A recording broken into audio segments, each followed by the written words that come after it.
guys, welcome back to my channel. Today is November 8th, 2016. It is election day. Have you gone out and voted yet? I'm not going to ask you who you voted for. I'm not going to tell you who I am voting for. I have not gone yet, but I will be. I think it's like 1:30. I just wanted to get this recorded and up so that I can tell you to go voice your opinion today. If it's your first election, if it's your 10th election that you are voting on, make sure you get out and vote so that when, the president is announced, you don't have to be the one going, oh, dang, I wish I would have voted for the other person, or vice versa. So get out and vote. Make sure you do your duty today just keep our country in your thoughts. I don't even know what to say. This is probably the worst. I'm 44, so I think I've never missed a presidential election to vote in, so I don't even know how many I voted in, but I think this might be the worst one.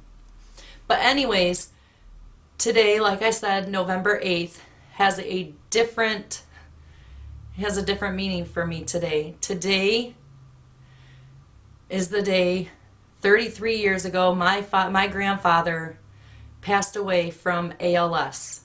Now today I want to take this time to bring some awareness to ALS. Just in case, you're watching this video and you're like, what is ALS? Let me tell you. So, exactly, what is ALS? ALS is a progressive neurodegenerative disease that affects nerve cells in the brain and the spinal cord. So, it pretty much deteriorates the muscles that are in your spinal cord. Let me get a little further into it. So, what does ALS stand for? ALS stands for, now here's where the tomato goes in. I've heard it said amyotrophic lateral sclerosis. And how I say it, which is another way that I've heard other people say it, is amyotrophic lateral sclerosis. So let me kind of break it down. A in the medical term stands for no. Myo in the medical field refers to muscle, and trophic in the medical field means nourishment. So amyotrophic means no muscle nourishment. Lateral refers to your spinal column. So, the spinal cord. And then sclerosis. Once your muscles harden or become scarred, they call that sclerosis. So it's kind of just a little breakdown of the meaning there. Amyotrophic is actually a Greek word. I'm not really sure about lateral or sclerosis, but what is ALS? So you have motor neurons that run through your body. They go from your brain to your spinal column, your spinal cord, and from your spinal cord, they send your neurons to the rest of your body, to the muscles. So it goes from your brain to your spinal column to the rest of your body. So when a person is diagnosed with ALS, pretty much that is the break, it's your muscles in your spinal cord that deteriorate, and pretty much it's your death sentence. ALS is 100% fatal.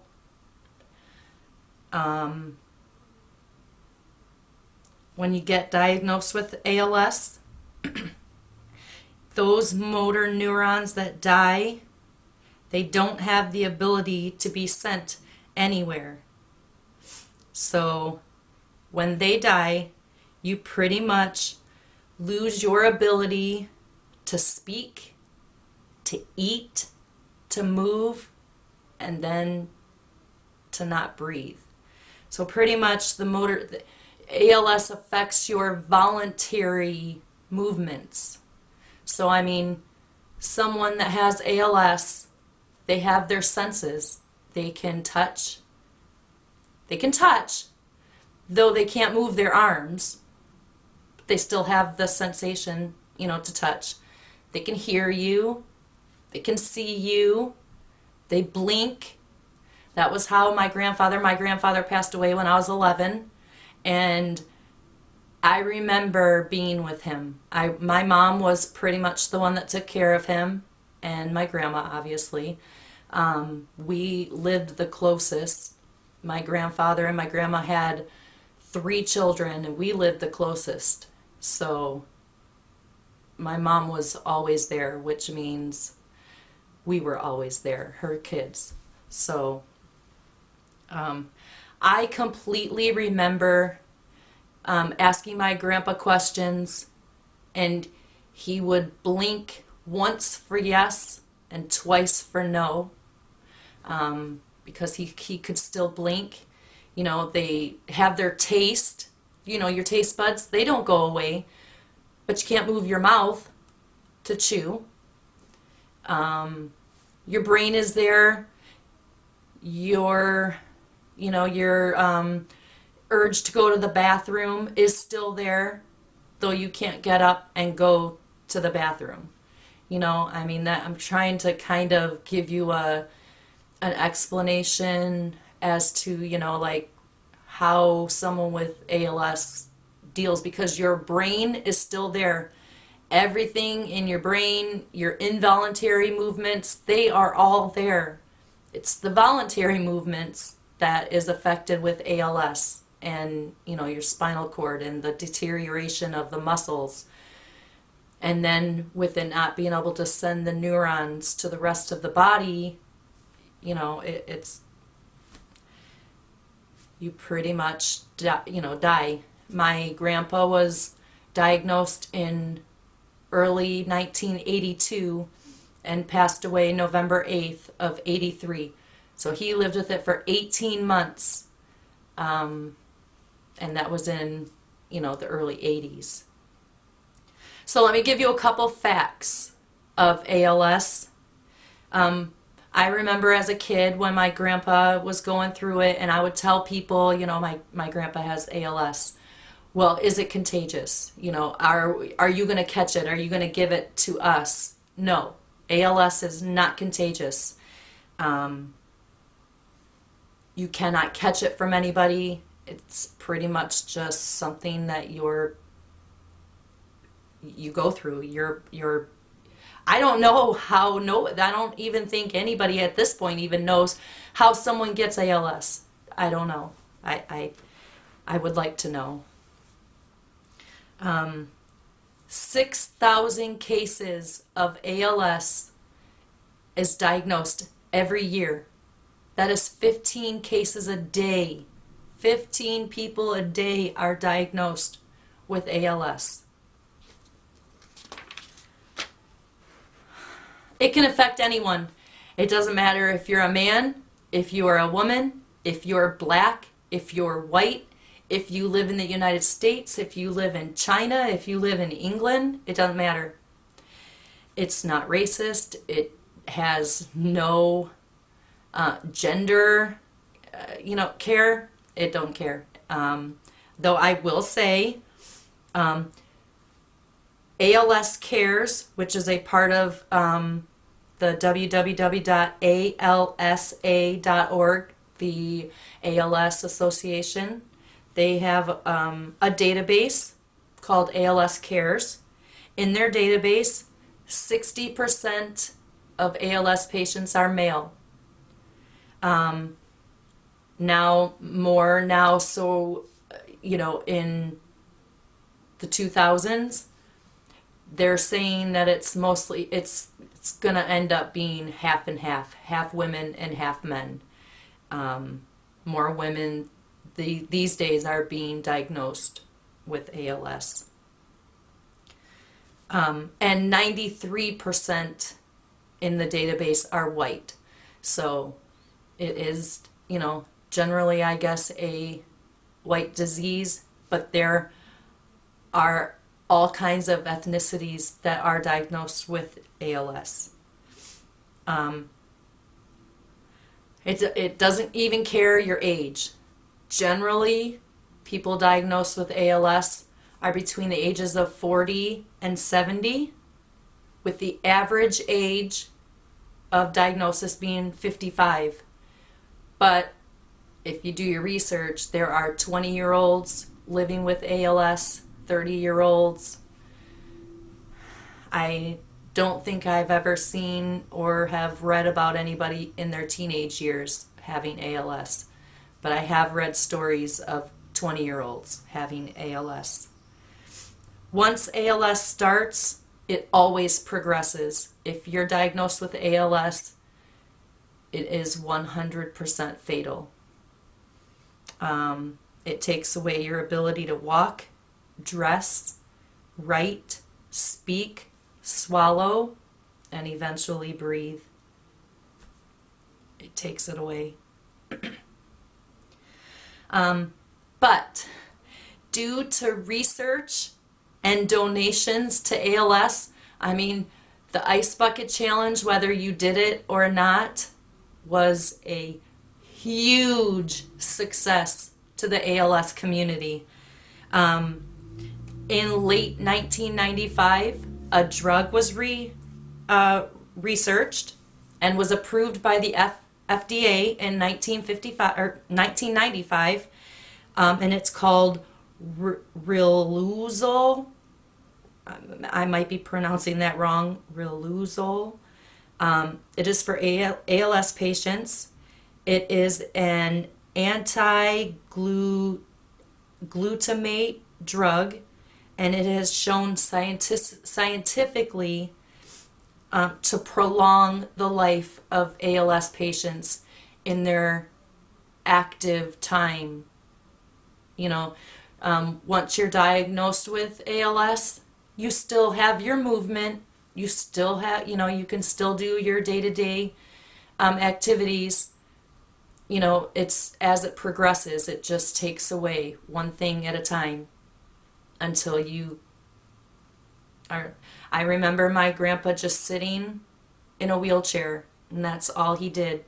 He would eat baby food. We would feed him baby food. My mom would clip his nose hairs and clip his nails, and I would sit next to him and watch the Tiger games because that was his favorite thing in the world. It is still to this day my grandma's favorite thing to watch the Tigers games because that's what they would do together.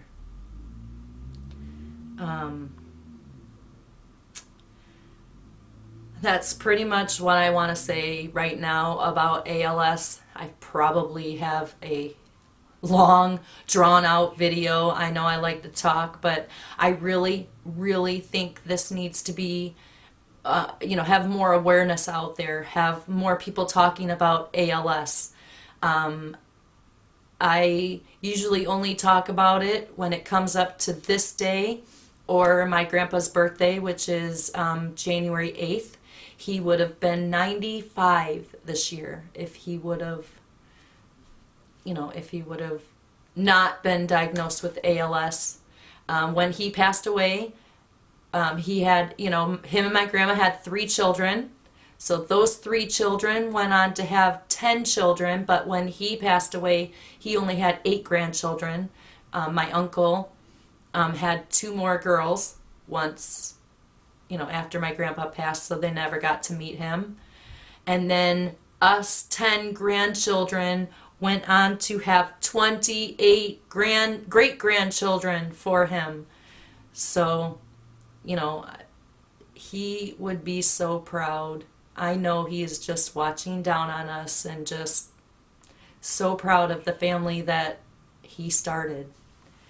Um, you know, right here, I just want to put a couple of pictures up of my grandpa.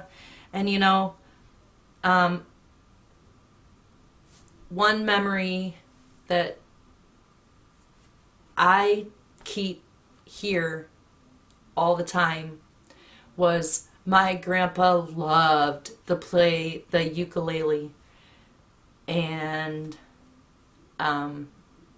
his all-time favorite song, he would round up his grandchildren and set them down, and he would sing us Ticklish Reuben. Now, that was written in 1900 by a gentleman named Cal Stewart. He's a folk song writer. So this is a folk song. I do want to kind of sing the very first part of it, you know, just for any of my family members that might watch this, you know, that can show their kids. I will put also a link below because there's a really good video on YouTube of Ticklish Reuben, but it started, "Oh, my name is Ticklish Reuben from way down in old Vermont. I've been tickled by almost everything. I've been tickled by a feather, I've been tickled by a wasp, I've been tickled by a yeller bumblebee. Ah ha ha ha ha ha ha ha ah ha ha ha." And we would just laugh. And he would play that ukulele and laugh and hold his belly and just laugh. There are actually a couple of videos of some guys on YouTube that just make me cry because they remind me of my grandpa singing the song. I will put those links down below if you want to have a good laugh. It is a great song. I'll actually put the link to from Cal Stewart. It's just an audio, and then like the video just shows an old record player, but it's a great song. It's something that can make me smile and laugh and have tears at the same time. I am so surprised. I've already had all of my tears, I think, for the day. So I'm surprised I'm not crying now, but I love hearing that song. It reminds me of him sitting on a chair, having one of us on his lap, or just, you know, looking at us. Him and my grandma loved to play Santa Claus. He loved to be Santa Claus.